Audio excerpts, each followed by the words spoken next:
listen to the silence of space. Tonight, we will fall asleep to stories about the space station and those who work there. Just close your eyes and let the voices from NASA take you to the stars.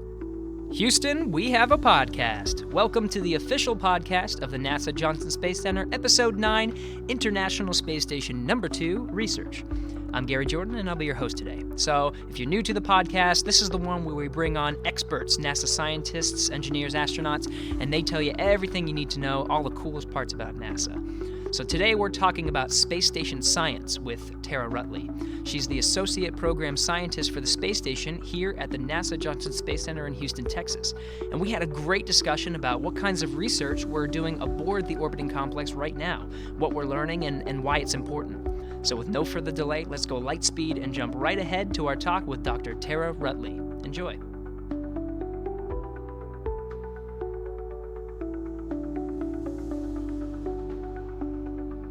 T-minus 5 seconds and counting. Mark. All launch commit lights are correct. There she goes. Houston, we have a podcast.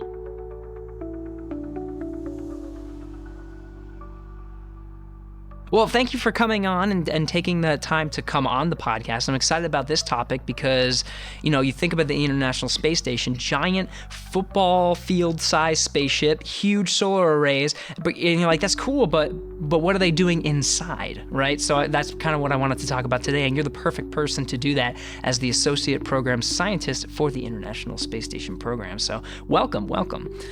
First thing I want to say, especially in your position, we do science, if someone were to ask you, what do you do? What do you do up in the space station? You would say, we do science. We do scientific research, correct? Am I fair in saying that? Yes, and then they say, why? Why? Don't we have enough laboratories on Earth? And then I say, it's this huge orbiting laboratory. Think of every experiment you've ever done in school. Okay. And, you can control temperature and lighting and all these different things, but the one thing you can't control is that you always have that gravity vector there. So now imagine any experiments you've ever done. I know, it's such a force to be reckoned with. Any experiment you've ever done on Earth, what would happen if you could take gravity away from that, and what would you learn? And then the light bulbs start to go off and they go, oh, okay. And then the next question is, what we'll talk about for the rest of this podcast is what do you get out of it? Yeah, so. No, that's perfect. I mean, if you can, there's always this, when you talk about scientific research, you have certain things that you just have to deal with, right? So gravity, I think, would be one of those things. It's something you can't, it's a fixed, I'm sorry, I haven't taken a science class in a long time, but is it a fixed something and then versus a variable? Is a fixed, it's an independent variable. It's a fixed, okay, all right. It's something that, it's something you can't change. So you can change temperature, pressure, lighting, humidity, heat, all those things.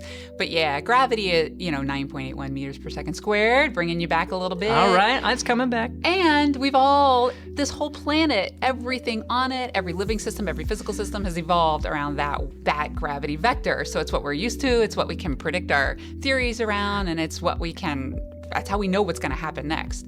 But so when you go up and you try all these different science experiments in the microgravity environment, it's not always predictable. And that's what we want to use that environment of the space station for. It's like, what happens next if we send this up? And then, as human beings, we want to find out, well, how do we take that information and leverage it to our benefits, either on Earth or help us go explore further? Yeah, no, that's a perfect overview. That's great. Can't tell I'm a station hugger. Well, that's great. You're in the perfect position, especially if you're there. But so what's something, just as a general example, before we start to get going, what's something that you're like, hey, I wonder what would happen to this if we brought it up to what's like one of the cooler things that you can think of? What would happen to blank? I don't know. I don't have a personal, my head runs through like all kinds of scenarios. So I've not been able to satisfy myself personally with what would happen within a particular experiment. But the one I get asked the most is about development. Development of, next generation of a particular living organism. And living things, okay. Yeah, like reproducing in space. And what happens with the offspring, and do they turn out funky or normal or anything like that? Ooh. So, we're not quite there, although there have been a couple of what we call model organisms that, fruit flies, for example, we can send up. And and have reproduction, and then look at their offspring and look at anything different that might be occurring. Yeah. And so fundamentally, I think I get asked that the most because it's something we can all relate to. It's kind of weird in itself, but it's also explains a little bit about who we are as living organisms in this environment. It's so cool that we have a place to do that too. You have that question, like what would happen to if we were to have living things reproduce in space? Yeah. Oh, that's right. We have a laboratory where we can test. Yeah. That's really cool. And it's I have to say, I've been a space geek my whole life, and I've watched all the shuttle experiment missions and the development of ISS, and being a scientist as I am, I have to say that now is the golden age for space research. More than ever before, and probably more than we'll ever see again. Now's the time. Well, we got a gigantic laboratory to do it, so I can see why it's the golden age. Yeah, so by the way, for anybody who's listening who's a researcher or a student, and you have an idea for something that you think you could do in space, we want that right now. We're out there trying to get the best to use this platform. Ooh, okay. Yeah, all right, we'll have to, stuff. at the very end of the podcast, we do we pitch where they can go for more information. Good, so I'll be happy to give it I'll to make you. a note to say where they can go. Researchers. Okay, cool.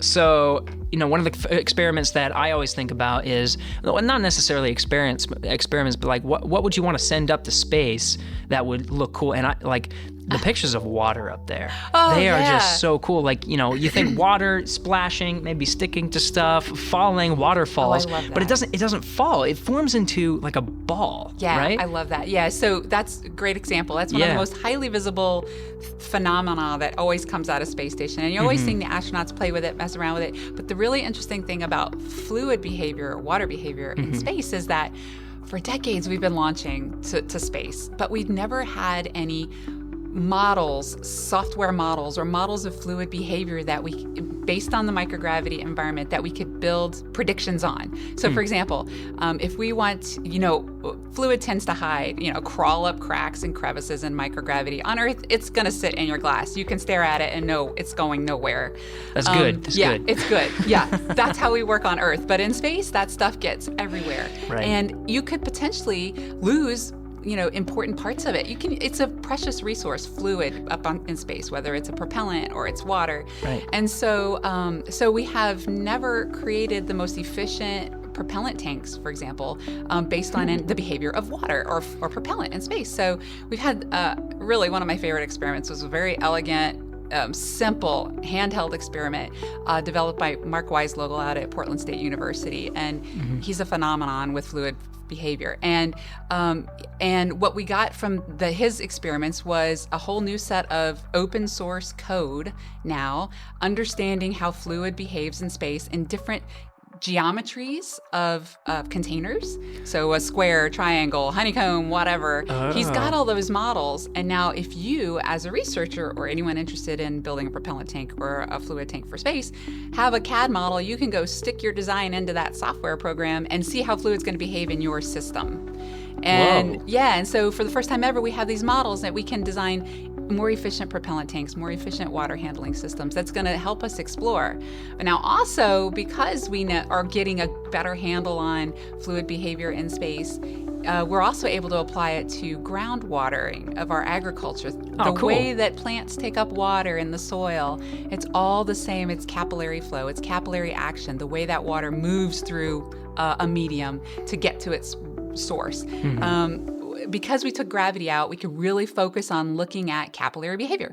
And now we can apply it to ground-based watering systems. We can apply it to tiny little lab on chips, anything that uses fluid movement and you don't want to use a battery, you want to leverage gravity. I mean, all kinds of advancements are coming out of this simple, elegant series of research that came out of ISS. So it's really, really cool. That's amazing. So going back, those CAD models, is that assuming your system is in a weightless environment, or is that for any system? That's assuming that you're designing for a weightless environment. I see. Yeah. Okay. So cool. if you want to design for the next vehicle that that we launch to wherever, Mars or station or whatever. Or if you're a student and you want to design an experiment for space station and it's going to have fluid in it, you can take your model and stick it in there. Cool. And, yeah, see how it behaves. It's great stuff. That's awesome. Yeah, I've seen some of those experiments too, and they're really cool. I mean, it's something you wouldn't normally think about. You put fuel in a rocket and then you launch it because the fuel's going to go to the bottom. Right. But in a weightless environment, it's not. It's gonna float around, and all of a sudden you got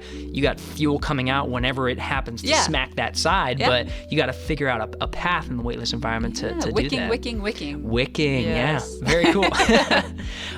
So another one before we kind of go on the overall kind of research kind of thing is, when I see fire in space, those fire experiments that they're doing, it's like a little spark, and then it just forms this tiny like faint blue ball. Yeah. So what are we learning from fire? So another highly visual one, fire and water, and our basic needs. Well, those are the first ones that come to mind, at least for me. It's totally cool. Yeah. So we do combustion studies in space because when you take that gravity vector away, the way a flame burns, it's got lots of different layers, and it puts off lots of different particles, so to speak. And there are people who study that on Earth, like their whole lives, people are studying flames, just like those who are studying bubbles. Because we here on Earth want to learn how to better detect fires. We want to be able to better put them out. Right. But also in space, we want to do the same for different reasons. That's fair, yeah. And so how do flames behave in space? Well, we've been studying those for decades. In fact, way beyond, before space station even. Mm-hmm. But now we have this huge facility dedicated within the laboratory for ongoing experiments. And so, if you've seen the images, you said a little, the way flames burn in tiny little balls, blue, tiny little bulbs. Mm-hmm. You don't have that candle-like peak at the top. Right. Because in space, there's no convection. There's no, think about it, there's no density. There's no mass. There's mass, but there's not relative density. So you can't have, on Earth, your hot air will rise in a flame. Right. And then the cold air will sink to the bottom and then rise up again, right? But there's no sinking in space. There's no relative densities. So you don't have convection. That's what that is. So now in space, you don't have hot air rising, and your flame burns in a little ball until it's extinguished. Now, a really interesting piece of that is we have found in burning some of our fluid, our gasoline, so to speak, or our fluid propellants in space, is that we've seen extinguishing as normal.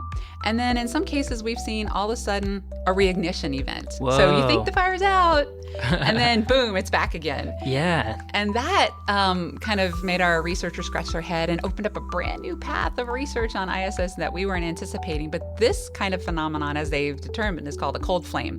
Ah, yes. So you have the ignition event, which is a thermal heat flame. The secondary cold flame event is a chemical flame. It's really a result of recombining of the elements in the atmosphere under those certain environmental conditions. And it's important to us to understand in space because, geez, you think you put the flame out, but what if your pressures and you've still got a little bit of mixing there? Right. And is it invisible or is it a visible flame? It's a visible flame. Okay, yeah. it is. Okay. And it shows up as this pretty toroidal cloud, a different color and everything. Oh, okay. However, you got a good point. There are some cameras in that facility that we use to look at different levels of the flame and what we can't see visually as well. And all those images go back down to the Earth, and the investigators, there's plenty of data to look at for those investigators. So, wow. Yeah, it's That's really amazing. fun. So, I mean, these are just a couple of them, right? So just we're talking about the flame experiment, and we talked briefly about a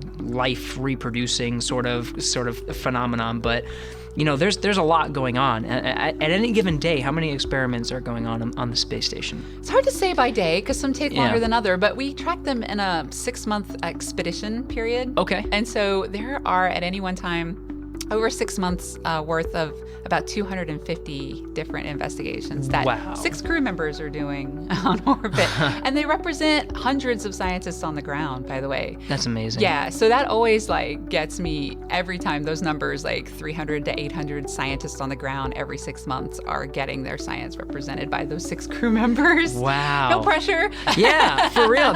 On orbit. So is it the astronauts that are working all these experiments, or are some of them kind of running on their own? Both. Oh, So okay. best bet is if you're going to create an experiment for station, if it's automated, all the better. And then Right, if it's 'cause- automated, you, as the investigator, could probably integrate your software into your computers and work with mission control to operate that.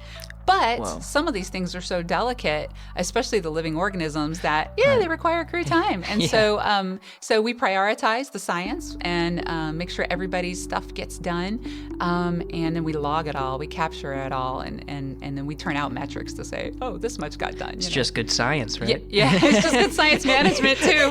Yes, that's right. Right. Yeah. You gotta do that. Okay, so some of them do require astronaut time, and so I guess is this most of an astronaut's day is up on the space station? They are just going from research experiment to research experiment. Is that what's happening? So it depends on the crew member, but Okay. it's the crew is scheduled, I think, for 8 hours of workday, and I think between all of the crew members on orbit, they'll represent anywhere from 35 to 40 hours. They'll get about 35 to 40 hours as the target done per week of science. But we have been averaging, we have had weeks of 70 hours of science done Whoa. too. So it depends on the visiting vehicle frequency. Do we have new science coming or cargo that's being delivered? Do we have crew change out with new crew members? Right, yeah, that can get in Some the people way. are coming up to speed, and or do we have an anomaly on orbit that they now need to go do an EVA? So all right. of these things need to be factored, so it varies. But anywhere, our goal is about 40 hours a week, but we have repeatedly hit at least 70 hours. That's amazing. Yeah. And what's cool coming up here, we're going to have a lot more U.S. crew members, a lot more time to dedicate to some of these U.S. experiments. And that's, is that going to skyrocket even beyond 70 maybe? Yeah, so we're That's looking awesome. at least 80 hours. That's like 2 full-time people working full-time science in a week, right? Wow. That's at least. So we're anxious to see what happens there. Yeah, for real. Okay, so we got a lot of crew time. We got a lot of experiments. Some are running autonomously. So in general, we kind of hinted at this, but the space station, one of the main benefits is that you can take away gravity as in one of your experiments, and you can kind of mess with that. But what are some of the other things that makes the International Space Station such a nice place? The one that comes to mind is perspective, obviously. You're 250 miles above the Earth, so you can look down, so you got some observational things. But what other kinds of things, is good about putting research up there? Yeah, so there's a few. Earth observation is a great example, but Okay. then you get asked, well, what about the other satellites? Aren't there lots of other satellites observing the Earth? Sure. Well, yeah, but Space Station is a big satellite with lots of data capability and a trajectory that's different than any other satellite that we would call synchronous or geosynchronous satellites. So Station has a trajectory that can circle the Earth once every 90 minutes, and by the time it's through a complete rotation, I should say, it covers about 90% of the Earth's surface. All so right. 90 to 95% it can take images. That's more than any one satellite can do on its own. Plus, it's got human beings up there looking down and finding things happening that satellites, there's nothing like the human eye to see a flood or an oil spill or a volcanic eruption before anything else. So, And that's happened before, right? yeah, it has happened definitely. before. I heard a story of one of the crew members calling the USGS saying, I'm seeing a volcanic eruption, and they're like, no, they thought it was a hoax. I think it was Jeff Williams. Yeah. What? Yeah, it was. Yeah. Okay, we heard the same story. Yeah. Yeah. And then they were able to actually communicate all that. He's like, hey, I think there's a volcano around today. Because he took a picture of it. That's It was cool. right. And you can get the message out for those disaster response networks much more quickly. Yeah. But also, ISS is a huge platform for data. So if you've got something like the alpha magnetic spectrometer that's looking for dark matter, Oh yeah. Love that one. the fact that it's a data hog. Yeah. It's looking for it's absorbing tons and tons of cosmic rays and sending, I don't even know what Probably bytes a of gigatrigaton, data. yeah. Gigatrigabyte. Yeah. I get teased for that one. Well, But down that's to awesome. Earth, and only ISS can handle that kind of data and power demand to keep something up there for so long, to be looking for those kind of cosmic behaviors. Wow. But also, you can put experiments on the outside of space station to expose them to atomic oxygen or the ultraviolet radiation or the intense thermal swings. Yeah. We have put different types of materials out there before and get them home and look at the damage caused by external environments. And for example, one of those was a paint that's now been used on the Mars rover Curiosity, who's up there. It's protecting its critical power unit. But Right. that was tested on station first. Oh, and you put a bunch of chosen. paint Yeah, outside put and some see paint which ones outside. did the Yeah. best. Oh, okay. Very And cool. we can do that with spacesuit pieces and vehicle pieces. We've got stuff on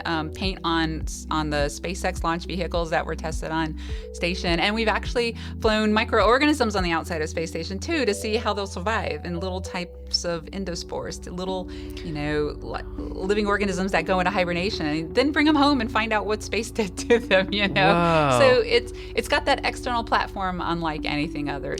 So I'm guessing bring them home is also a pretty good thing to do, right? Because you can play with something, but then you can also get it back down to Earth. Is that a unique capability? Yeah. So the ultimate ISS? goal for any researcher is to get your sample home. If you're a life scientist or a physical scientist, and that is enabled by the SpaceX vehicles. SpaceX can return samples. Right. Okay. But there are also other ways to get your data. So if you're a technologist or visual, if you just need images or video or zeros and ones just data, downlink it, right? Downlink it from station. Right.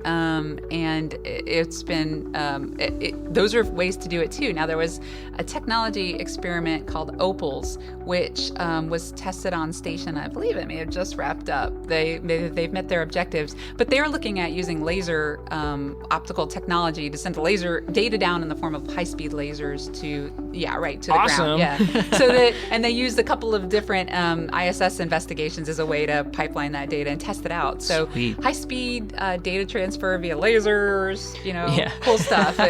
All that's happening at the same time. Yeah, that's amazing. Okay, so there's a lot of these experiments in all different times, right? We're talking about observational research. We're talking about satellites. It's the benefit of covering the Earth. What are some of the categories of experiments that we're sending up there? Yeah, so I'll start with the first one, which is my favorite, which are all the human experiments that happen. There's nothing like the crew members on station, right? They're not robots. They are the human beings that will go and explore further. And so we've known for decades there are lots of changes that happen throughout the entire system. Because why? We're creatures of the gravity environment forever. That's how we've evolved.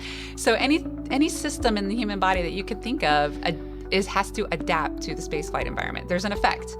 So we study the neurovestibular or the balance systems because they change. We study the bone. Since I was a kid, we've all known there's been bone loss if you don't use your bones. Think about why we have bones. It's because we have to stand up against gravity and our muscles too. Yeah. If you don't use that in space, the body's pretty efficient at getting rid of it. Yeah, your body needs to conserve energy, and if it doesn't need bones, we'll just get rid of that. Put the energy somewhere else. So where do we get the energy? We tell our body we need energy through exercise. And so we do resistive exercise and cardiovascular training on orbit to help mitigate that. And very interesting finding, we've been able to maintain bone mineral density now for the first time ever as a result of the work that we've been doing on station. That's amazing. Over the course of a 6 month, even in the case of Scott Kelly, a year long, right? Wasn't as bad as it could have been. Yeah. So kudos to us for that. Very cool. And the immune system. So anything in the human body, right? Other than the human body, there are changes in biology, the living systems the fruit flies, for example, are model organisms that are used in the laboratories. We can look at changes in their genetics as a result of spaceflight, what their babies would look like or how they would behave. We can send up tiny little worms that are called C. elegans and look at how they behave or even infect them in space with a certain type of bacteria. To see how the immune system works or something? Well, you can study their immune system, but you can also try to figure out what makes that bacteria aggressive. Study the bacteria. Why does it infect you in the first place? Wow. What is it? So we've actually found that microgravity has upregulated is what we call genes to make certain bacteria more yucky and make you sick quicker. All kinds of, we send up rodents to look at the behavior of some of the systems in mice. And so any living system, the microbiology component of it is fascinating too. We sample the environment on a regular basis, the air, the water, the surface, to look at any new findings in bacteria or fungi that might be showing up that within the environment, wacky? within the habitable environment of the space station. Yeah. And especially since we see that our crew members have evidence of a suppressed immune system, how does that, if anything wacky shows up, how is that going to affect their immune system? Yeah. So the interesting microbiota is really fascinating, those kind of studies. But we also do technological studies. So technology, we use space station as a platform to test what we want to use to explore further. So for example, the big one right now is Beam, right? The big inflatable one that's up there right now. That's really cool. That's really expandable technology, Yeah. expandable modules. I love that. It's And like it's huge. Yeah, it is. And you can get them to be way bigger. That's the whole, the value add of that, right? Is you can launch something with a similar weight, but just kind of pack it down and then expand it in space so you have way more volume. That's awesome. You can make gigantic space habitats with that. That's really awesome. It's got great potential. So it's one of our technology development initiatives, but we also test out new gas analyzers or air monitors up on orbit, or ways to better service satellites that end up out there dead and were never intended to be serviced. But if we want to go to Mars, for example, maybe we want technology to service, stations in between us and Mars. Oh, right? yeah. So you've got these little waypoints that give you extra fuel or extra food or something. Like space gas station / convenience stores. Yeah, who knows? So we do some of those technology evaluations to create new tools and processes that could possibly get us there too. So technology, but we also have a lot of education that happens. Very important. Yeah, we've got students sending up their own experiments in lots of different opportunities on ISS through nanoracks and student organizations. I mean, high schools are going fundraising, their own money to send their own experiments on ISS. It's that accessible. Wow. Yeah, very cool. And we've had 5th graders do that too. There are a couple of formal programs. One's called the Sally Ride Earth Cam. Earth Cam, managed out of the U.S. Space and Rocket Center in Alabama, where if you're interested as just a regular student, you just go register with that program and you say, I want the space station to take an image of X marks the spot, and they will put you in queue, get that image, and contact you when it's available. Wow. And, ham radio, if for those of you who like, using the ham radio, if you're a ham radio specialist, there are certain opportunities to call the space station crew members on a ham radio and just to ask questions. So that's all ongoing. And some of the best experiments are student experiments because they ask the weird questions that, the what if questions, they're still in that phase of early discovery. Right. Some of our established researchers have their own path to research and their own questions they want to ask that helps benefit the research they're doing, and which will ultimately get to us here on Earth too. So there's lots of opportunity. And in fact, even the researchers who don't have a goal of education, there's always a student involved one way or another, whether it's undergraduates or graduate students crunching numbers or has a dissertation or a thesis or something associated with that. So we are always interacting with students. Wow. So lots of education. The physical sciences, anything from flames to fluids to tiny little particles called, colloids in a suspension of fluids. Oh, okay. Complex fluids or non-Newtonian fluids or solids, alloy behaviors. Can you melt two materials together and create something new? We've got capabilities for those kind of metals on space station too. We've got furnaces. Ooh. We can levitate materials too. What? Yeah, you can levitate them on ISS. And basically you have containerless processing, so you can process materials, metals, or solids without it ever touching a container. Doesn't have to touch anything. Yeah. Cool. So all the kinds of sci-fi, wacky stuff you can imagine happening in microgravity, we're almost doing almost all of it.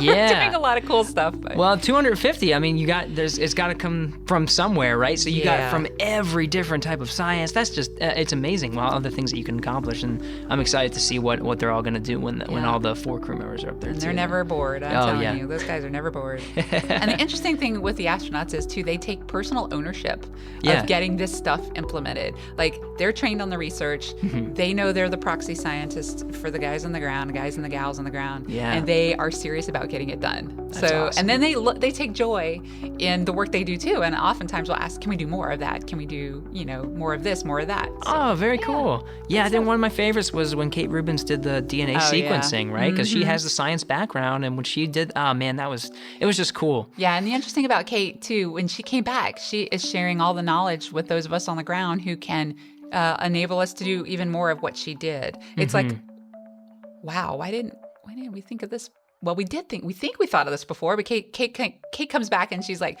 no, seriously, you can do it like this. This is exactly how I did it. Well, and she did it, right? Do it in the future. She has the perspective. Yeah. She was the one running Yeah, it. so unique. So yeah. it's such a resource we're excited about. Awesome. Yeah. Good stuff. I love it. DNA sequencing, though, that's a cool one. That one's the purpose of that is just to make real-time decision-making, right? Yeah. So you can understand how genetics change over time, but real-time. You're getting data. That's awesome. I mean, on Earth, it's just the whole DNA genetic sequencing, you can't even keep up because technology and processes are evolving so quickly. If you've kept up with any of that stuff, the human genome and new findings in DNA and RNA and all the things in between.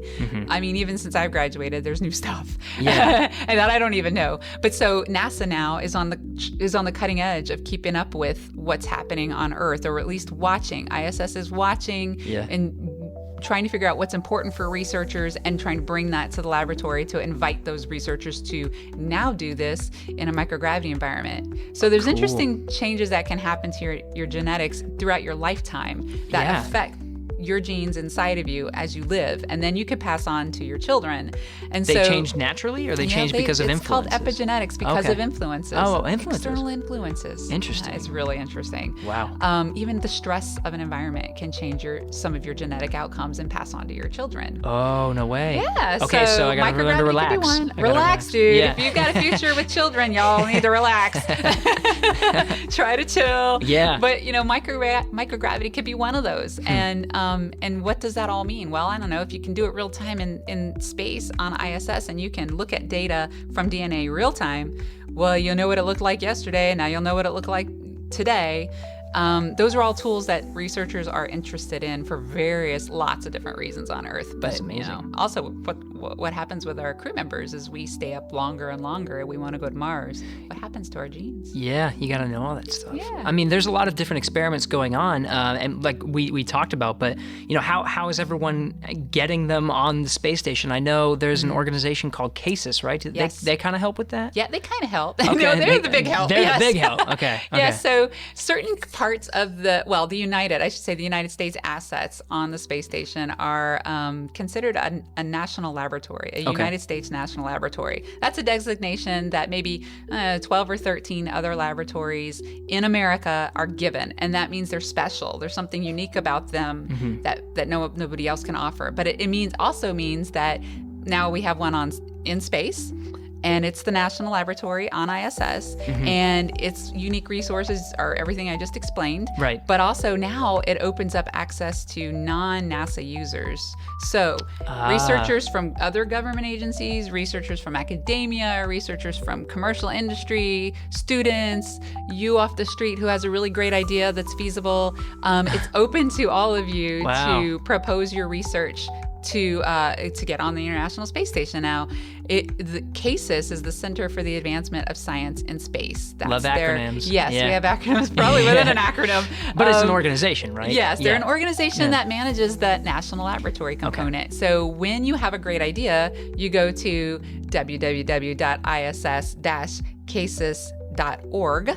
Okay. And you find out there's a flow. You get into the research process, and you propose your ideas. And either CASIS has opportunities open, or you propose ideas, and they're looking for all. I hate the cliche, best and the brightest, but it's true. That's what we want. Like I said, to be able to use this laboratory now is like more important than ever. Right. And a lot of people don't even know that they can do this. They think space is so inaccessible. And I know. Yeah. I go around and I talk to researchers, and the look on our face is like, you're looking right now. You're like, what? It's so accessible. What do you mean? I can just, come up with an idea. Well, how about this? How about we do a whole podcast episode on ISS research and tell them how to get there? That would be cool. Yeah, we can invite some CASIS people. All right, somebody write that down.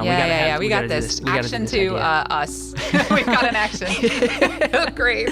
Very cool. Okay, so they go through CASIS, and CASIS makes it easy for them to get it on the station. They'll walk them through the whole process. Yeah, and they can use the national lab for whatever idea they have. That's the whole point. That's awesome. So, I mean, when you're talking about all these different research, a lot of it, and like you said, a lot of them, we want to go to Mars. So we got to figure out, we got to prepare, what's the human body going to do on long duration space flights for when we get there. But, there's got to be some components that are coming back down to Earth, right? So what we do and learn comes back down, and we can put it into our everyday lives, right? Yeah. So one good example of that is that, when we launch our crew members to ISS, not every single one of them is a medical doctor. And so what if someone hurts themselves or gets sick on orbit? How do we assess that from the ground? Well, we have an imaging capability on orbit, which is the ultrasound. And that's really the only imaging capability we have. We don't have x-rays or any of that stuff. And so now the goal is to use the ultrasound. Now you got to train non-clinicians to use this clinical tool to assess, right, and send information down to the docs. Because they don't, Because they can't assess on orbit. Right. And so we've had an ultrasound that we sent to ISS. It was slightly modified with some software. We used it to train the crew members up before they launch, and our unique software and training programs were so widely recognized now by the Academy of Surgeons on the ground that it's being taught to up-and-coming surgeons. Like our training program and our software systems are being taught to new clinicians and to use that on the ground. Because when you think in terms of telemedicine, you can deploy these ultrasounds everywhere, and it is being done that way. More and more telemedicine's happening, right? As for our troops who are in a place where they can't get access to hospitals or to communities that don't have access to clinical facilities. So a doctor comes to them remotely, remotely. So the idea is now you've got this ultrasound out there. You've got someone who's been trained up on how to use it, even if they're not a doctor. You've got people who can use it, send the information back to the doctors wherever they are, and the doctor can make a diagnosis. So those kinds of benefits we don't hear a lot about because ultrasound doesn't affect our everyday lives. Yeah. But they're also because out of pure basic need, we've started looking at specific tissues on ISS that you would not normally use an ultrasound to look at. You would use something like an X-ray or an MRI, but we have gotten need-driven and so uniquely useful at this ultrasound technique. It's now driving clinical decisions on when to use an ultrasound versus an MRI versus an X-ray and all these different components. So new techniques coming out of ultrasound. Yeah. So not necessarily in your house a benefit, but your health. Your health. The doctor does a better job. Yeah, maybe the doctor can order an ultrasound instead of an MRI and get you some better results or different results or faster results. Who knows? Very cool. Another benefit is that this laboratory, this set of laboratory scientists have used space station, again, thinking about the fluid behavior in space, to advance some of the treatment tools that they're going to design for possibly treating certain diseases, including cancer. So this team sent up, they're trying to improve on what's called micro balloons or micro encapsulation. So you take this tiny little ball that you've created and you put a bunch of chemicals in there, whether it's treating cancer chemicals or some good agent where you want it to go. You target it directly to the point, maybe it's a tumor, and you treat it that way, rather than maybe a systemic effect of chemotherapy. So these little micro balloons can be delivered anywhere in the body, do pretty much whatever you tell them to do, but it's not perfect. We've never, ever in the history of micro encapsulation been able to use it clinically.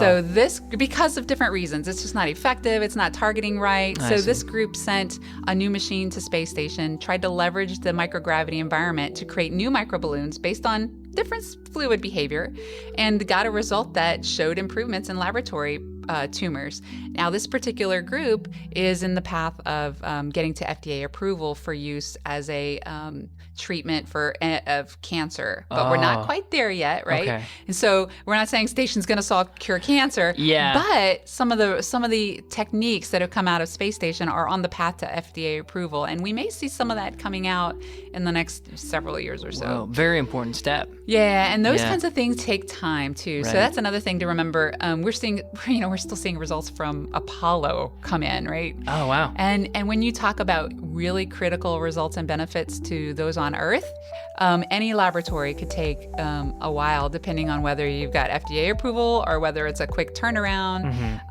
type of investigation. Some of them go quicker than others, and the life sciences are typically the longest because it's so complicated. But we've life. But we, in the meantime, if you go to www.nasa.gov, I think it's /station benefits. We have a whole page dedicated to these two examples, plus tons of others that you can learn what has station done for me, like in my daily life now. Cool. Everything from brain surgery robotically, because it was designed based on the Canada arm that we use on the space station, to identification of lost boats, ships on the ocean, thanks to some of the signals that space station was able to pick up. So there's lots of good stories there. Wow, that's amazing. Yeah. So a lot of things being brought down to Earth to benefit us, like to benefit humankind, and that's a very, very important part of ISS, right? So that's what we like to say: off the Earth, for the Earth. Yep, that's right. That's cool. So I mean, going away from Earth towards Mars, what are we learning? I know we're talking about the human body and some other stuff, but what are we learning specifically on ISS that's really going to help us get to Mars? Boots on the ground. Yeah, so a couple of things. We've got technology development, miniaturized, most efficient systems for maintaining humans. Everything evolves around maintaining the humans, right? Yeah, we right. are the ones going to Mars, so every system needs to cooperate with that. And so keeping humans alive, how much food is a human need? Can we miniaturize it? Is it affected by radiation? Can we extend shelf life of that plus pharmaceuticals? What about all the medical capabilities? How are they going to be trained? Let's see, radiation effects, how our genetics change. Behavior even of one that you sent me an example on, which was the strata investigation. I thought that was cool because I was like, what is that? But no, that's studying how dust behaves, or regolith dust behaves in a microgravity environment. Well, yeah, right? That's a good thing to know before you go to Mars. People are going to interact with it, right? So you got to know what it does. You'll land there, and I hear from stories about the moon, it's pretty, it's a driver. It is a major force to contend with. Mm-hmm. So any system involving the humans, any system involving air, water, recycling, spaceship Earth. That's what we're doing on the International Space Station in every different direction. That's amazing. Yeah. It's cool. There's lots. It's going thinking about Mars. We're thinking about other planets. What we're learning. The regolith on the moon obviously is a consideration. That's why we put it on ISS. Bring it back down to Earth. This research goes everywhere. Yeah. So that's amazing. Yep. So is there anything that we've investigated on the ISS that we didn't really know, or some kind of story where there was something that was discovered through trying to discover something else, or something new that has come up? Yeah, I think one of the most intriguing things to me is the fact that as our crew members stay on orbit, their bodies start to exhibit lots of symptoms. I would call it symptoms, but projections of what we see in our aging population on Earth. And they do it at a very accelerated rate. So there's a corollary between what we see in the human immune systems, the bone loss. The bone loss happens at a rate of, if it's not treated, at a rate of a postmenopausal woman, or even faster, which is 1% to 2% per month. Just from being loss. in space. Yeah. Wow. Yeah, and the immune system starts to a lot of the changes in the tiny molecules of the immune system starts to represent what we see in aging populations. There's also wound healing that it seems to be a little bit slower in space. So I keep going back to the human body because to me it's the most fascinating, and everything we do is because we want to explore. So some of the most interesting findings come from that, and especially the aging population. Now, when we figure out how to treat our astronauts, or I wouldn't say treat, but mitigate some of the effects that we see with spaceflight, those have been able to be applied to the aging populations here on Earth. So for example, bone loss I mentioned, but it's because they're doing their resistive exercise. That's because they're taking their high doses of vitamin D and they're eating all their calories. Well, before you're osteoporotic and you get to just that point, your doctor's already telling you, well, we think resistive exercise is a good idea and calcium and vitamin D. But we can show on space station in a short time. You have the data. Yeah, the data. And so it's amazing to me how the crew members are an accelerated model for everything that we are interested in, disease populations or aging populations on Earth. Wow. And they're great because you know what their history is. So they're kind of a clean model to look at. Ah, wow. I mean, that's kind of, a lot of astronauts describe part of their job as being guinea pigs, right? So because like you said, human body is one of the top research investigations on the International Space. You want to know what happens to the to the human body over time in space when it's in space for that long. Want to Because get past? we're in a time where this is a normal thing, right? Yeah. We've had anyone born past the year 2000, right, has never known a time when there hasn't been someone living in space. My daughter's 10. She's like, what do you mean? What? Yes, of course there are people living in space. There's always been people living in space. Isn't it weird that that's like a normal thing now? It's just like, oh yeah, there's people in space. And the thing is, we're going to be done sending robots, not done, but we're going to get past just sending robots to Mars. It's the human experience. So we're very complicated machines. Yeah. So to you, what is the benefit of sending humans to Mars? I think it's that personal judgment. Yeah. It's something that no amount of circuitry programming, at least in my mind, I'm not a science fiction reader,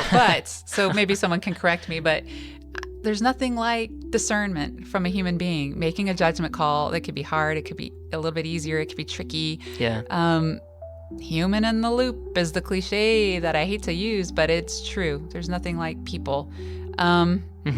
We could take, that's what happened when we landed on the moon, right? You can take pictures of the moon all you want. Yeah. We actually had a couple missions around the moon. We had robotic missions land on the moon before they even got there. No one cared. But once as a human actually set foot, we can all of a sudden we were part of the experience. We could all share. And coming back is a big part of it, because those people come back and they share their unique experiences and they inspire others and the lessons learned, and we want that information back. That becomes a national resource. Yeah. So there's nothing like it as a really good example. Yeah. I just can't wait. I can't wait till someone lands. Someone's gonna do it. I want to hear their story. Someone's gonna do it, right? And ISS will help get them there. Yeah. Absolutely. So what's one of your one of their top investigations going on the International Space Station, either right now or in the past, something that you just think that really stands out? And it could be a part of the human body, but anything that's really just, really stuck with you, or you always go back to or refer to. Man, it's a hard one. It's loaded. Yeah, I'm going to try to get off the human research one and talk about AMS, the alpha magnetic spectrometer. Oh, right. I am not an astrophysicist, but again, it's searching for these cosmic particles, this dark matter, this dark energy. I think I read at some point that, everything that we perceive is only 5% visibly, 5% of what's really actually out there. So if we're only seeing 5% of what's really out there, can't even think. What is in front of me right now? Right. That we can't see. And so I know it's more complicated than that, but right. Philosophically, I think AMS speaks to me in terms of what are the origins of the universe? Where do we come from? And I think those are really the ultimate questions. Yeah. What is the origin of the universe? Where do we come from? Are we alone? These big questions. And we humans are designing big tools like AMS to try to find these quirky things. They're called quarks or neutralinos, or things that we think exists and we can replicate on Earth. We can create them on Earth, but how do they exist naturally? And then if they do exist, that proves some theory. It helps prove theories of where we came from. So that whole very complicated designed instrument is all just an extension. It's a tool that extends our human senses in a way that we can't do. And so that just fascinates me as an extension of us. I think the International Space Station and AMS, all these things, the fact that these exist, the fact that they're actually up in space, that we are actually doing them, that we ask these questions and pursue them through technology, things that we invent and we come up with an idea in order to observe it. It just proves we are very curious beings. We really want to know what's going on, and we will do anything and capable, curious and capable. We will stop at nothing. We will stop at nothing. Not even budgets. Oh my gosh.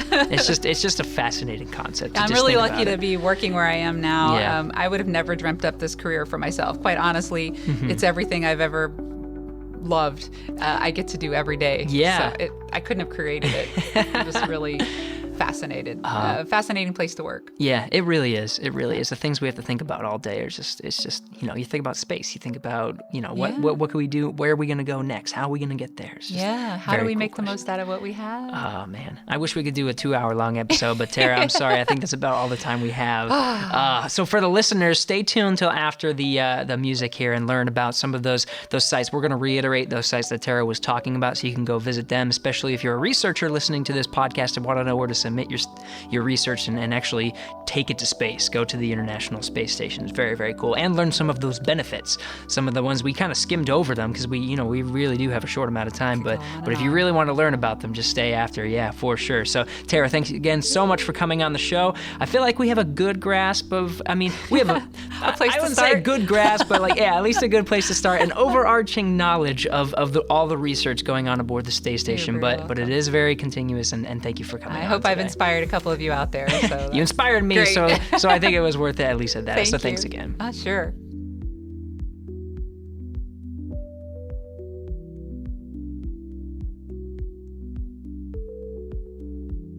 Houston, go ahead. Stop of the space shuttle. Roger, 0G, and I feel The shuttle has cleared the tower. Payment date for all mankind. It's actually a huge honor to break a record like this. Not because they are easy, but because they are hard. Deborah Houston, welcome to space. Hey, thanks for sticking around. So today we talked about space station science with Dr. Tara Rutley. And if you want to know what's going on aboard the space station right now, just go to nasa.gov/ISS. But we were talking mainly about space station science. If you want to go there, just go to nasa.gov/ISS-science. That's actually where you can find all the research that's going on aboard right now. We also sort of alluded to some of the benefits that are going on station that you can bring down right to Earth. So if you go to nasa.gov/station benefits, that's the one where the experiments that we're doing aboard the International Space Station, the ones that actually help us out here on the ground. And you can also find a lot of this stuff on the Spin-Off magazine. Those are some technologies that have been spinned off from NASA technology right here into our everyday lives, and it's really cool. I would definitely recommend checking it out. So if you're a researcher or a student and you want to send some of your research aboard the International Space Station, just go to your favorite browser and just type in CASIS. That's CASIS. Or you can go to www.iss-casis.org. One of those will take you to the organization that will actually help you get your research aboard the International Space Station, and it is really cool. You can get some really cool stuff when you send your experiments aboard. We have students that do stuff like one of my favorites is spheres. They're actually tiny little robots that students can actually program controls, and then they actually fly around the inside of the space station. You can get some great imagery of your experiments there. So if you want to follow us on social media, any of the International Space Station sites will help you out. There's the International Space Station Facebook page.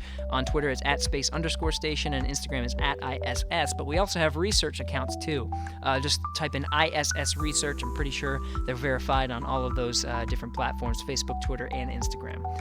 Use the hashtag AskNASA on your favorite platform to submit an idea to the podcast. Maybe you have a question, or maybe you have an idea of an episode that we should do, and make sure to mention it's for Houston We Have a Podcast.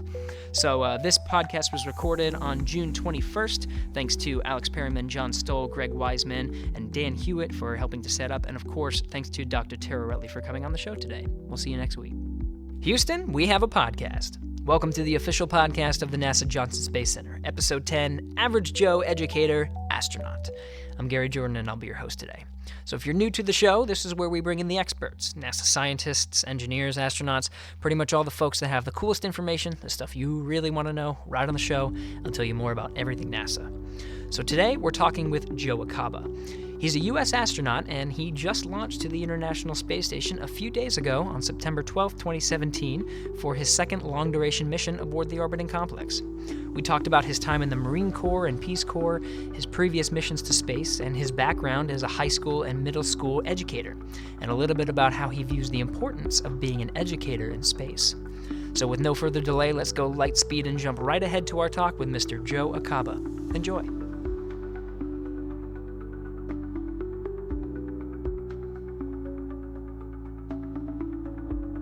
T-minus 5 seconds and counting.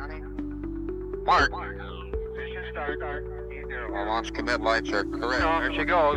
Houston, we have a podcast.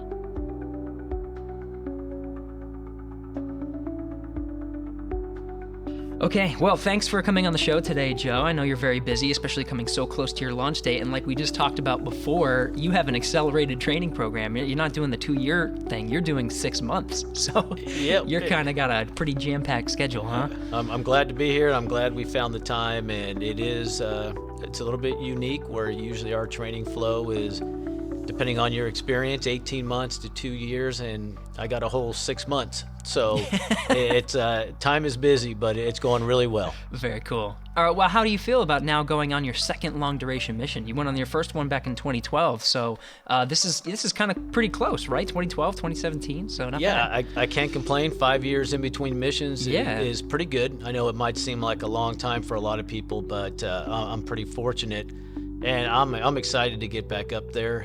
Every mission is different. Of course, you have different crewmates, different science experiments that are going on. So yeah, I'm pretty excited and ready to happen. It's just a couple of months away. That's awesome. Well, since we have you here today and we could do a full episode, which is super fortunate that we actually have this much time, I figured we'd just go through your story, all the way from when you grew up in California back to, what you're doing now and what you're planning on doing on Expedition 5354. And then maybe, since you are an educator, maybe a little bit about education in space, what you feel about it, how it's kind of it's important. So sounds good. I'll try not to bore you too much. You're an astronaut. You cannot be boring. Anything you say is amazing. You'll have to steer me along on this one. Okay, so growing up in California, right? So you grew up there and then went into college, Bachelor of Science. But I remember talking to you beforehand. You were interested. A metal shop class actually it kind of influenced you a little bit of your career in the beginning of your education, right? Yeah, it's funny that a lot of people will ask you about your schooling and education or what was really important in your life. Yeah. And one thing I always reflect back on were these 4 years of metal shop with Mr. Walters that we all called Walt, and I stay in touch with him, and he's now retired after, I don't know if it was 35 years of teaching, but wow. When you look at what we did in that metal shop class, that dude was crazy. I mean, you know how crazy high school kids are in general. Yeah. And kids that age don't always make the best decisions. And now here you are, and being a former educator, when I see someone like him who had 30 kids in a class and they're all doing different things in a metal shop, it was pretty amazing. You're working with some intense equipment, right? Something could go wrong, but as an educator, he had to trust you guys to do the right thing and lead you in the right path, I guess. He did. It took a lot of training before we started, but again, we had all the pieces of equipment that you would find in any metal shop. Lathes they're churning at a fast speed where you can do a lot of damage to yourself, the equipment. Yeah. We did gas welding, we did arc welding, which I wouldn't today give a 15-year-old kid a gas welder, let alone in a class with 30 kids. So he did that, and then we had a foundry where we were, no kidding, we were melting stuff and pouring it in there and making things. And I still today, I look back and I don't know how he did it and for all those years, but it was one of the best experiences that I had because I learned a lot, about myself, what I'm capable of doing. It's, of course, at home, I wasn't a big mechanic type dude, but you learned a lot, but then you also had to, be responsible and you had to be accountable to yourself. And I think a lot of times we miss that and we don't realize how responsible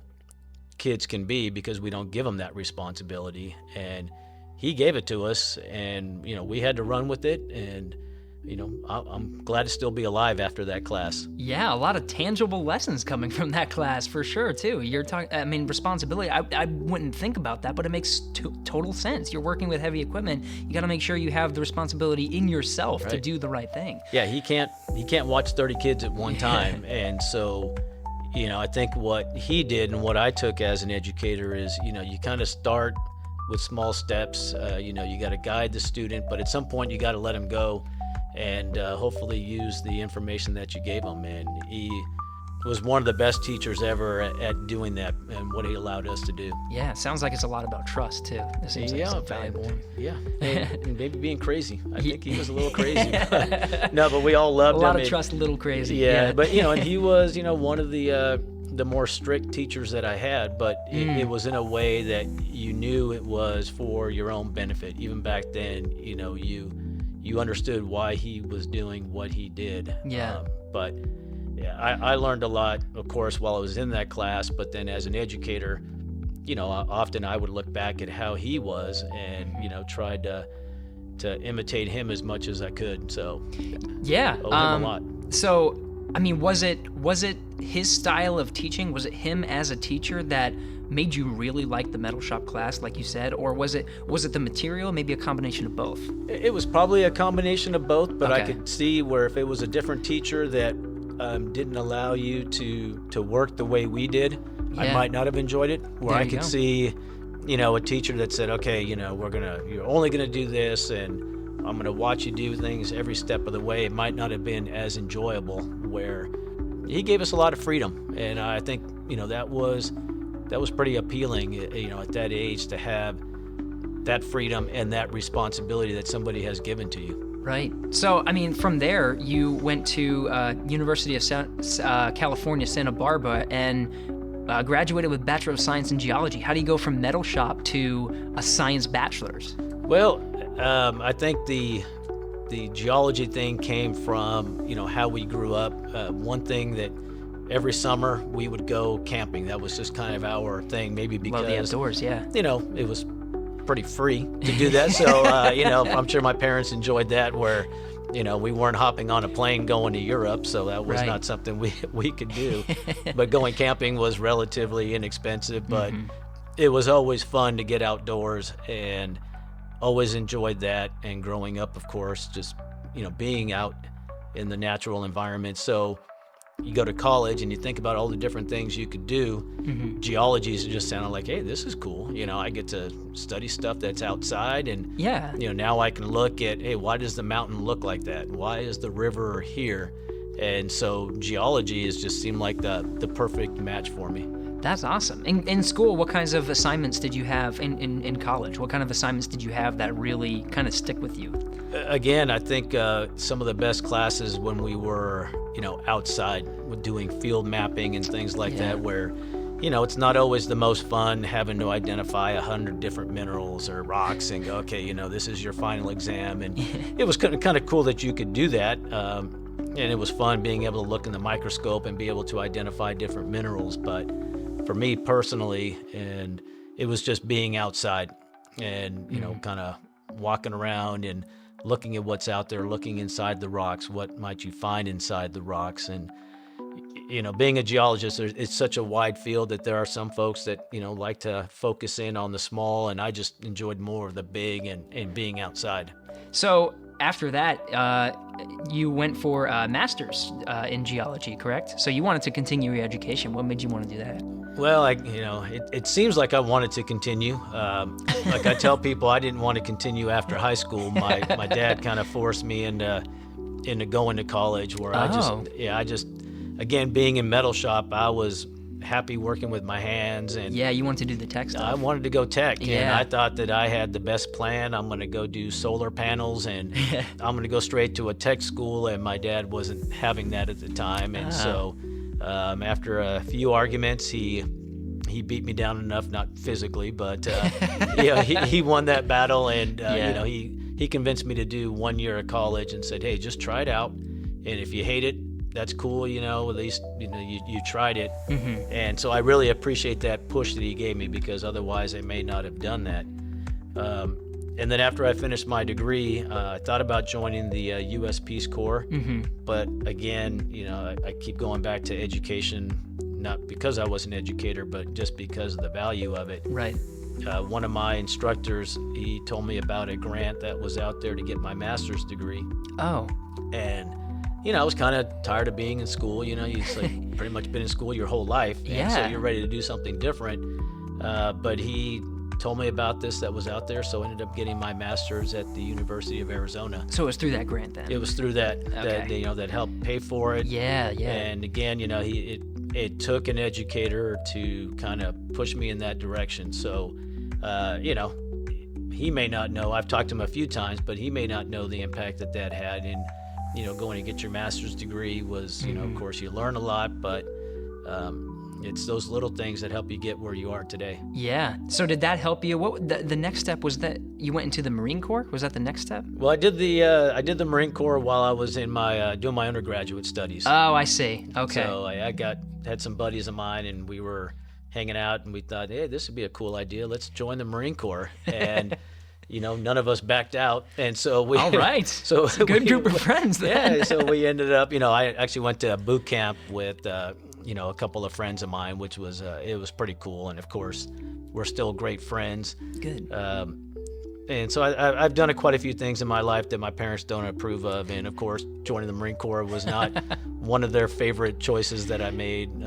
But it all worked out great, and yeah. So that all happened while I was in college. All right. So that was in the Marine Corps. You were a hydrogeologist? Nope. So. Oh wow, I'm getting all this wrong. That's okay. It's a complicated story, and I can barely keep it straight.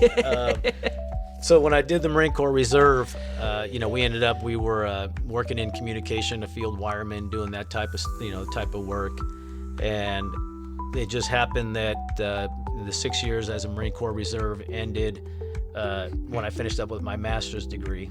It took me a while to get through school, and so when I left with my master's degree, that's when I worked out as a hydrogeologist in California. I see. Okay, so that sounds like such an interesting job. What is a hydrogeologist? What do you do? Yeah, so it's you got the hydro in there, so you're dealing with water, and then you got earth stuff going on. But I always knew that even when I was thinking about the tech world, doing solar energy, I've always been kind of environmental related.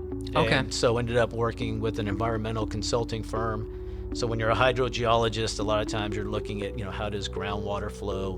What kind of contaminants does it have? Okay. And being in Southern California, there's, a lot of it when you think about the industry that was going on, back in the 50s and 60s and things like that, that, there's quite a bit of contamination out there. So a lot of our job was, mapping that, and then how do you remediate it? How do you clean the water? How do you clean the soil that's there? So, a lot of geologists, they may go into the energy industry, but I kind of went more in the environmental area. Very cool. So I feel like I'm going to mess this up again, so I'm That's just going all to right. ask. Hey, might as well. So what happened? What happened next? I know there's Peace Corps, but then also manager of Caribbean Marine Research Center. I don't know which one came first, but they both sound amazing. Yep, you got it right. So I worked as a hydrogeologist for, I don't know, maybe it was a year and a half, 2 years. Okay.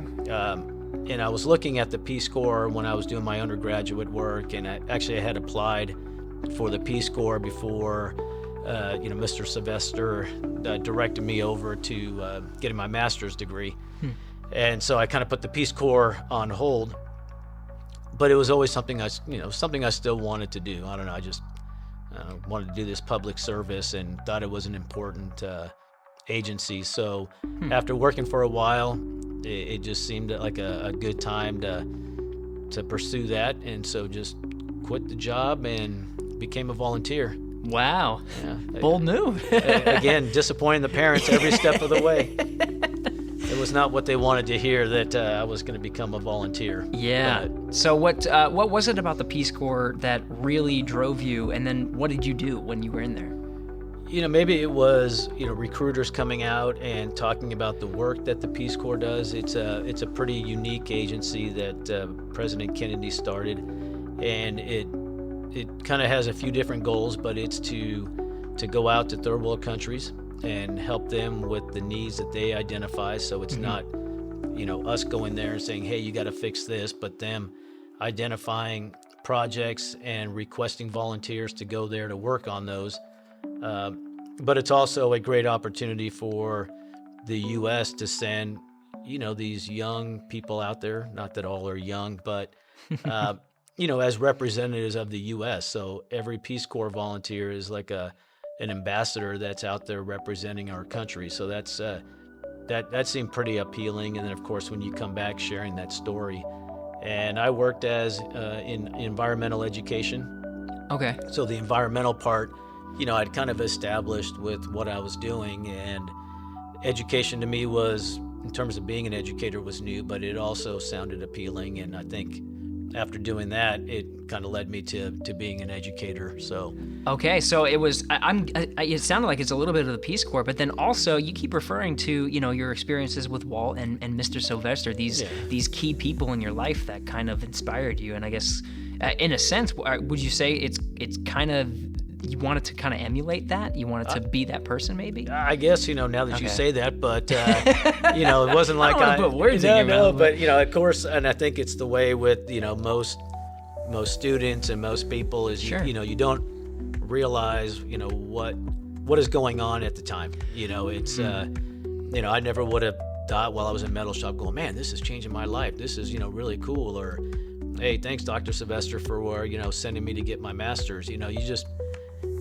It's one of those where I think that we don't always realize the opportunities that are there. Mm-hmm. And so either you have to be smart enough or lucky enough to seize those opportunities. Yeah. And I think in my case, it was I was lucky enough to have those people that did that. And so, again, with the Peace Corps just was just another kind of step in the right direction, and just learned a lot that helped me as an educator, and I think helped me a lot as an astronaut today. Yeah, wow, awesome. It really only takes one. I mean, a similar story with me. It was Mr. McCoskey. He was a film and TV teacher, and I took his film and TV class, and I was like, I want to do this. Yeah. Whatever it takes to do this is what I want to do. And it was the same thing. He trusted the students with all this expensive equipment, and we just went out and made some great films and cool stuff. And it kind of helped me out. All right. We'll give him that shout out. Yeah. Hopefully he'll be listening to this. That's cool. I hope so.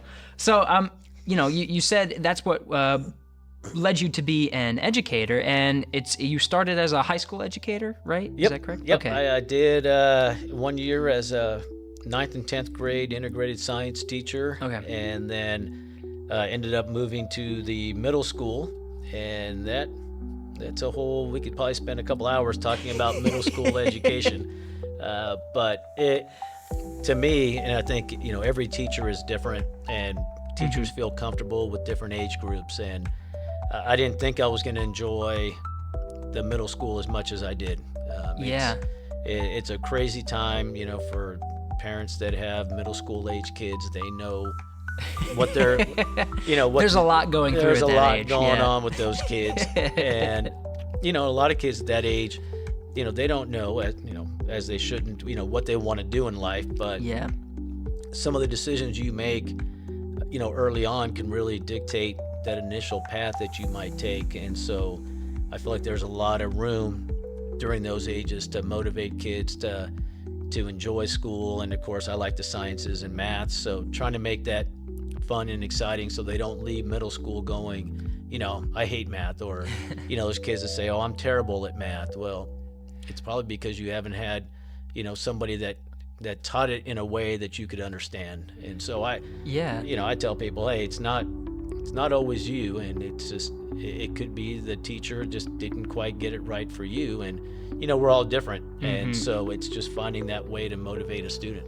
Yeah, it was the same way, right? I had my fair share of science teachers that were they literally put up in the projectors, they just put up pages of the textbook, and we just had to write down the notes, and it was just wildly boring, but it was such an interesting subject, right? It was biology for me, and it just didn't work. But then, next year I had a chemistry teacher who lit stuff on fire day one. Yeah, and I was like, this is awesome. Chemistry's amazing. But you're right. It's fire. So what did you do to really get, to try to get them to actually like math and science? I think it's as much hands-on as you can do. That's what I would think, light stuff on fire. But if you can light stuff on fire, the classroom kids are going to love you. Principal might not love you, but, but it is hard being an educator today. And I think it's always been hard because you're always torn between, you have standardized testing, and you have to have your kids at a certain level, but you also want to make it exciting for the kids. So it's kind of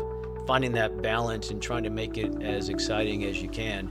And every kid likes science. As a kid, every kid, we're all scientists.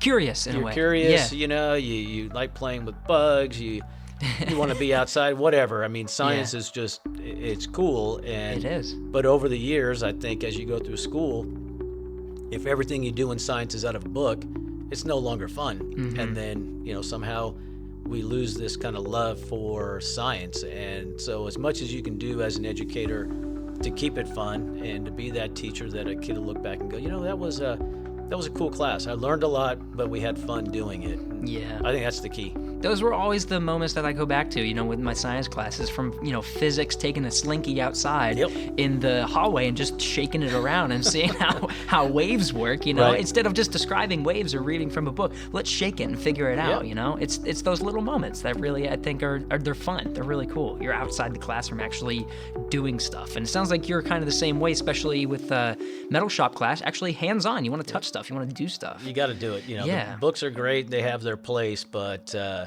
you got to be hands-on. And that's always the challenge I found with math, is that math takes a little bit more work to make it hands-on and to make it exciting. It's if you like math, it's cool and it's exciting, but if you're somebody who doesn't like math, it's hard to make it exciting. And so I think the exciting part is when a student understands a concept and you've helped them kind of get to that point. But nothing worse than having a kid leave your class that says, man, I hate math and I'm terrible at math. Then you're just like, man, I didn't do that kid right. So it is a challenge. Some classes, of course, you're teaching about space or you're teaching about dinosaurs. Every kid loves that. So that's kind of easy. But it's those other subjects that aren't always as much fun that are more challenging.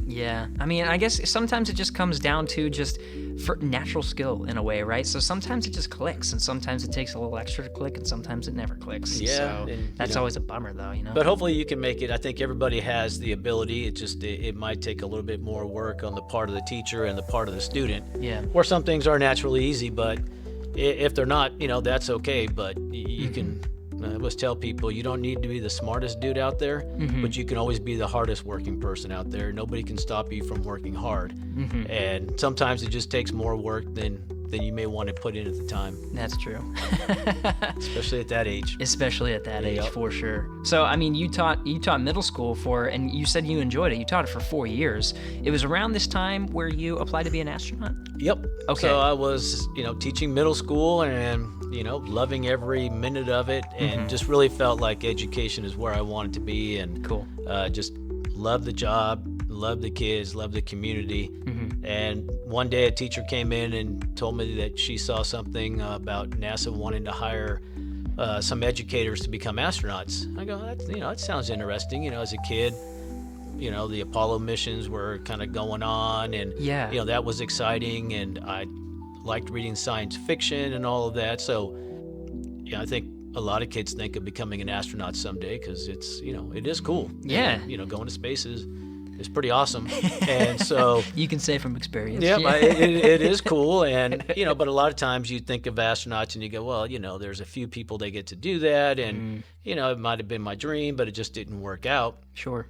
And so when I heard about NASA wanting to hire some educators, I went online and started reading more about it and what the requirements were, and I just kind of looked at my resume, kind of like we've done, and looked at what I had done and looked at what NASA was looking for, and I go, man, I'm a pretty decent match, so let me go ahead and apply. And again, you can't win if you don't play, so I just went ahead and submitted my application and was fortunate enough to get hired. That's amazing. Awesome. So then you kind of transitioned into Houston, started training. Next thing you know, you're on a shuttle mission, right? That's your first shuttle mission was 2009? Yep, pretty crazy. Yeah. You go from middle school teacher to, now going into space. And it was very, very cool to be able to go on a shuttle flight. And, you go from being a teacher and now when you join NASA as an astronaut, you're starting from step one, so now you're becoming a student. And Yeah. so, that was a little bit of a challenge just because there's so much you have to learn. Again, astronauts, we come from different fields. Some are medical doctors, I'm a geologist. Yeah. And so we all have to learn these basic skills that, some are more challenging than others. You have to learn how to do a spacewalk. You have to learn how to fly the robotic arm. You got to learn about orbital mechanics. I mean, it's like, oh, what are you talking about? You got to learn how to fly a jet. I've never flown before. Yeah. And so there's all these things that you have to learn in a short period of time, and it's not easy being a student. And I think Yeah. I'll be a better teacher someday, having gone back as an adult, becoming a student again, and knowing how hard it can be. Yeah, absolutely. Especially because training, astronaut training, and we talked about this with Randy Bresnik actually a couple episodes ago. But astronaut training is intense because it's you have to be an all-around, I guess, almost not even a jack of all trades, kind of a master of all trades in a sense. You are working with people on the ground all the time who have your back, but at the same time you have to know a lot. You have to know a lot of different things. You do. It's that's part of what makes it exciting, and Yeah. part of what makes it challenging is that you're not an expert in any one field. Sure. We have all these smart people here at Johnson Space Center that are the experts, but we have to know enough about each one of those so that we can support whatever the mission may be. And so you can go one day, hey, here we're doing a podcast and we're talking about this, and then on Friday I'll be in the neutral buoyancy lab practicing for spacewalks. I'll be in a simulation tomorrow with the robotic arm. And so you're Wow. kind of jumping around, going back and forth to different things. And so it's putting all that together and just being able to process it is the challenge. Yeah, But it's fun. So neutral buoyancy laboratory, you're going to be practicing. That's where you go, I guess, underwater, Yep. and they call it neutrally buoyant because you're kind of, I guess, floating and sinking at the same time. Is the phenomenon in a sense? It's a big swimming pool we Yeah. have. I mean, it's a big swimming pool that we have. Yeah. And so there's a mock-up, kind of a model of the International Space Station there, and we get into spacesuits that have been modified a little bit, but they're pressurized just like a regular suit would be.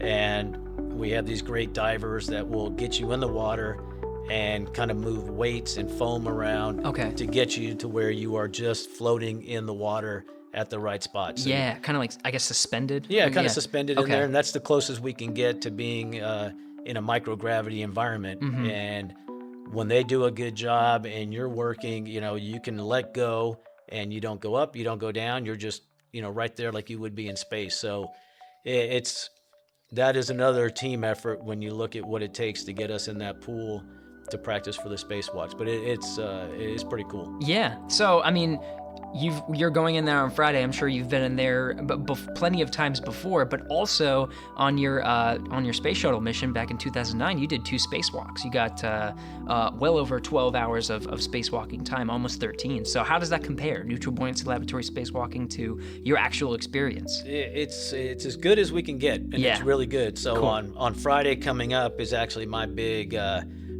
test, my evaluation. So it's my big test day. I gotta cram for that. Yeah, you should be studying right now. What I are know, you doing? you guys are killing me, but so I've got a lot to do before Friday. But it is an opportunity for other astronauts in the EVA world, the spacewalk world, to look at your skills and fine tune anything they need to fix. So I've got that.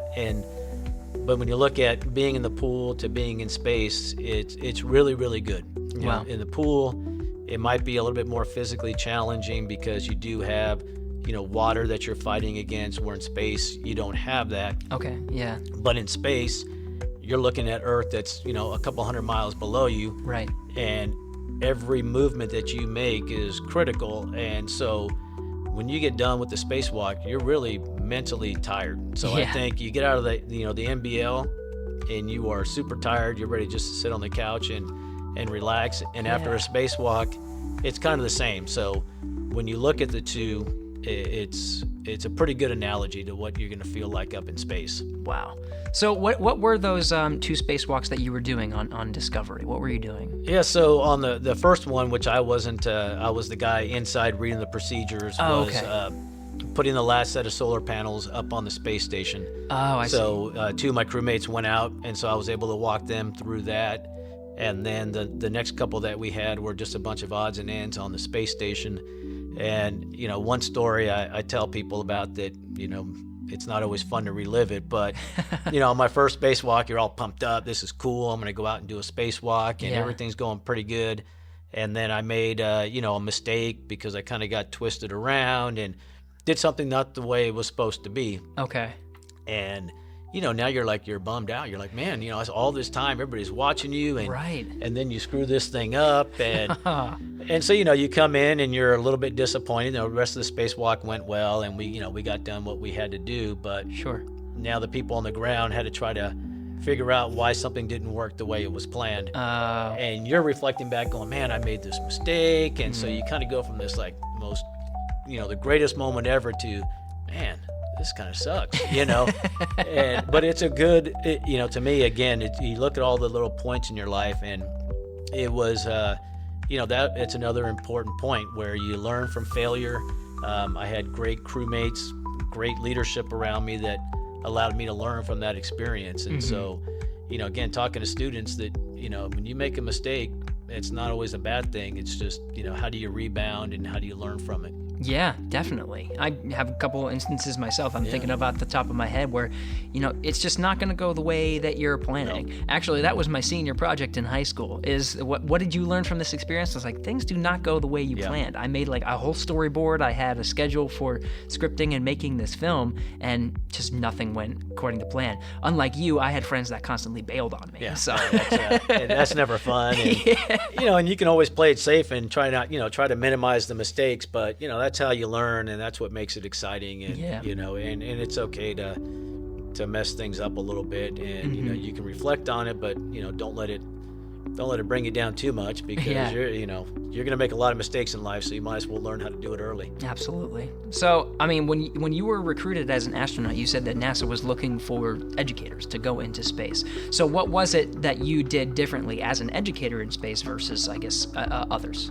It's so we came in and we were building on the Teacher in Space program, where they were looking for teachers to fly, as educators, do a lesson plan.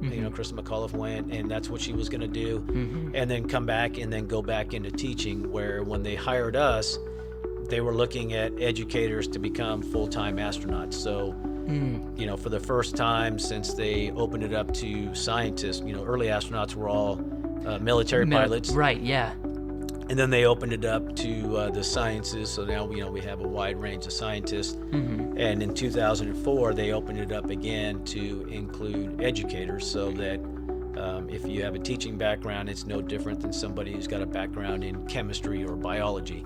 Wow. And so, our mission was pretty packed, like most shuttle flights are. So I don't think that we did a whole lot on orbit working with teachers and students, as educators. But I think the biggest thing we did is that, I was lucky enough on my flight that I came in with 2 other teachers. Oh, wow. Ricky Arnold and Dottie Metcalf-Lindenberger. And Ricky and I, we flew together on the shuttle flight. So here you have 2 teachers that are in space together, which is kind of cool. And I think it's was pretty important for educators. But then Ricky and I also went out and did a spacewalk together. So now you've got 2 teachers that are outside, showing that, hey, they have a skill just like anybody else does. So I think it did a lot of good for the teaching profession. I think that when we go out and we talk to educators, they look back at that time, and teachers aren't always valued as much as they should be. We all know the saying, if you can't do, teach. And so if you can't teach, teach, Jim. There you go. So, I think to show that teachers have a skill set just like anybody else was important. Yeah. Wow. Awesome. Yes, because you're inspiring teachers, right? Teachers are looking at you and saying, wow, I'm a teacher, and that teacher's doing that. That's incredible. And the same with kids. Kids look at, teachers, and they just think, well, everybody knows a teacher. Yeah. And so they can relate to a teacher, and you can't always relate to astronauts because you may never meet one. So I think even for students to go, this is somebody, it could be my current math teacher, could be an astronaut. I can be an astronaut. Yeah. So I think it's easier for kids to make that leap, but you can do pretty much whatever you want to do as long as you're, you got to work hard. There is some luck involved. So yeah. But I just think it makes it a little bit more tangible for people. Sure. Especially because after you went on that mission, did you kind of travel around and go to different speaking engagements, speaking with schools and stuff like that? As astronauts, we part of our job is to go out and as an educator, my preference is to go out and either talk to teachers or students where, we may have the astronauts that are doctors that may enjoy more going to medical conferences and things like Makes that. sense, So, I think for the three of us that got hired, we always enjoyed going back to schools, going to national conferences where we can talk to teachers and share our experiences. And, right. We know that we can go and maybe we can inspire some students, but it's the teachers every day that are making the big difference. Yeah. But if we can go in and help them do their job, then I think that's pretty important. Yeah, absolutely. Is there any kind of teaching moments that you took on your long duration flight? Because you flew again in 2012, Expedition 3132. You were up there for quite a while, 123 days. So what kind of education element did you bring to that mission? So we tried to do some more outreach with teachers and students. I see. Okay. And then we did some filming of different experiments up there that teachers could use. Cool. But one of the things that, whether it was intentional or not, while we were educators, now our primary job is to be an astronaut. Sure. Yeah. And so the missions are pretty busy. And I think with this upcoming mission, what's unique is that, I'll be launching hopefully in September. Mm-hmm. I'll be up there for about 6 months. Right. And then Ricky Arnold's going to be going up and, replacing me. So we're going to have a year with educators on orbit, which is kind of, it'll be the first time, and is pretty unique. And NASA is, we're currently working on, what can we do while these guys are up there for a year to really highlight education. And so, again, being an astronaut, you never know what's going to happen. And so a lot of this is building as we're talking today. Right. But NASA Education is looking at a plan on what can we do to utilize these guys that have a unique skill set as educators. So I think it's going to be a good year for NASA to reach out to educators and students and get a lot done. Absolutely. I can't wait to see what's going to happen. That's me either. Great. More to come. We'll see what happens. Very cool. Okay, so you have that long duration mission, Expedition 3132 back in 2012. What's different for this one that you have coming up in September? Every flight is different, especially when they're long duration flights. Again, a shuttle flight was very well, choreographed. Things might happen, but you really knew what you were going to do. We're in a long duration flight. You don't know when the toilet's going to break. You don't know, what may happen. And what's neat about today is that NASA's working hard to make the process to get science on board a little bit easier. Mm-hmm. And so there are people submitting science proposals now that could potentially be up there while we're there. Cool. And while I'm up there, we're going to have, an additional person working on, on the USOS, the operating side, right, the science. So we have another body which will allow us to do more science. Okay. And so I think this time around, it's going to be a lot more science, intensive, just because we have an additional person.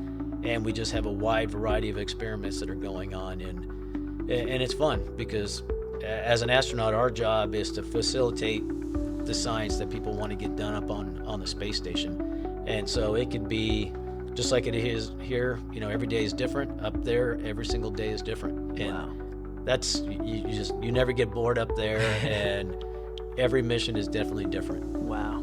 Awesome. So, okay, so you kind of alluded to, you're going to have some education, especially with you going up, followed by Ricky Arnold. We got this year of space educators. Going back to STEM, how do you see the value of STEM, especially being an educator and someone, a STEM educator? What's the value of STEM, and especially, from space too, how that applies? Everything we do is all, STEM, the science, technology, engineering, and math. And, right. Nowadays you'll hear the A put in, they'll call it STEAM, to put the arts in, which is very applicable because, a lot of people think that math and science is very rigid and, it's kind of boring, but it's fairly artistic when you look at, math and you look at science. Creative problem solving. It is. Right? It's what you're doing. You're creating things, whether you're solving the problem or you're discovering something new. Sure, yeah. So everything we do here on Earth is, you can thank science for it. Somewhere in the STEM field, whether it's the car you drive, the phone you use, the video game you play, all of that is STEM. Right. And it's such a wide range that, NASA, people think of NASA and then they think of STEM, but it's every day. I mean, science, technology, engineering, and math is what we do every single day. And I think that's why we like to talk about it, is to let those kids know that it's not that boring, science class that you might have where all you did was read out of a book. Right. It really is exciting, and it really, is applicable to what you do every day. And, if you like sports, guess what? The clothes you wear, the new fabric that you have, that's all science, that's engineering. Yeah. The basketball, the baseball. I mean, everything we do is STEM related, and right. we just don't always realize that. It's amazing. So, kind of going back all the way to the beginning of your story where you were talking about kind of being inspired to pursue geology because of some camping trips. Why did you choose something STEM? Why'd you go that route versus like a journalist or like, writing about the outdoors or something? Why'd you go science? Well, maybe because it was, easier. I'm not the best writer out there. I'm definitely not, an actor type. And, for me, luckily math was, relatively easy. Mm-hmm. And, I don't know. It just seemed like that was the natural fit. And, I was lucky enough that, I could find a field that I really enjoyed. And so again, when I talk to students when I go out, it's like, just find something that you enjoy doing. Yeah. But don't be afraid of something that's hard, because then you're going to limit what you can do. Oh yeah. But I think I make a better scientist than I would a journalist, though. I'm glad we have different people out there with different skill sets. Different things that they enjoy doing. So I thank all of you journalists that are out there. Yeah, honestly, it's everything kind of has a purpose, and you're right. Pursue what you love. Some people they love the storytelling aspect, so they'll go for that. Others, they want to know the whys and they want to be outside touching things. So, but if you don't do something you love, life is going to be long. Yeah, because it makes a big difference when you have a job that you enjoy, and fortunate enough to have one like that. But just try to find something that you really enjoy and work hard at it. Very cool. So we'll leave. I feel like that would be a great place to leave our audience, but I do want to ask one more question. Okay. So us at NASA, especially from your educator perspective, what can we do at NASA to sort of really convince people that STEM is a great field to go into, or STEAM?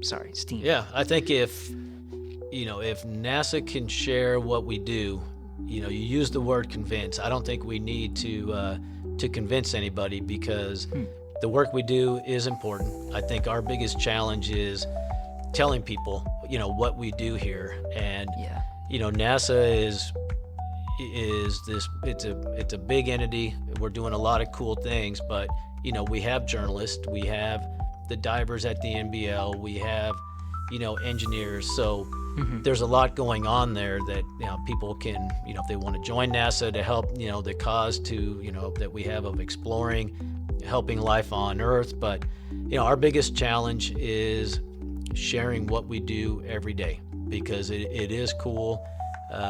Going into space is great. It's great being an astronaut, but that is such a small part of what we do. Yeah. And the hard part is just it's getting out there and sharing it with folks. So that's, I think, the job that we all have for anybody that works at NASA. Definitely. Very cool. Well, Joe, I think that's all the time we have for All right, our thanks. listeners. I think stay tuned for till after the music, and we'll let you know how to submit an idea or maybe ask a question. But Joe, that was awesome. I just want to thank you for your time today. I know this was quite a long time, especially compared to the other thing you had to do, and it sounds like you have a pretty jam-packed week with learning how to operate in a robotic arm and going in the neutral buoyancy laboratory. So I appreciate the time. Thank you very much. Yeah, you're welcome. It's going to be a good week, and hopefully we can talk when I get back, and we'll share the post-flight experience. Yeah, I hope so. Can't wait to see what you're going to do in orbit. All right. Thanks a lot. Cool.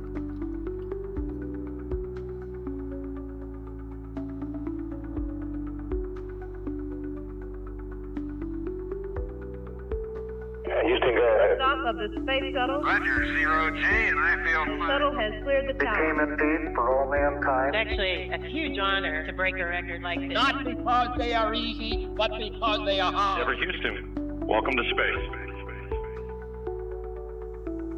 Hey, thanks for sticking around. So today we talked with Joe Acaba, U.S. astronaut, and he is going to be going to space very soon at the time of this recording. So if you want to follow him along on his journey, he has a Twitter account, @AstroAcaba, and he'll be sharing his experience on board as an astronaut and an educator in space.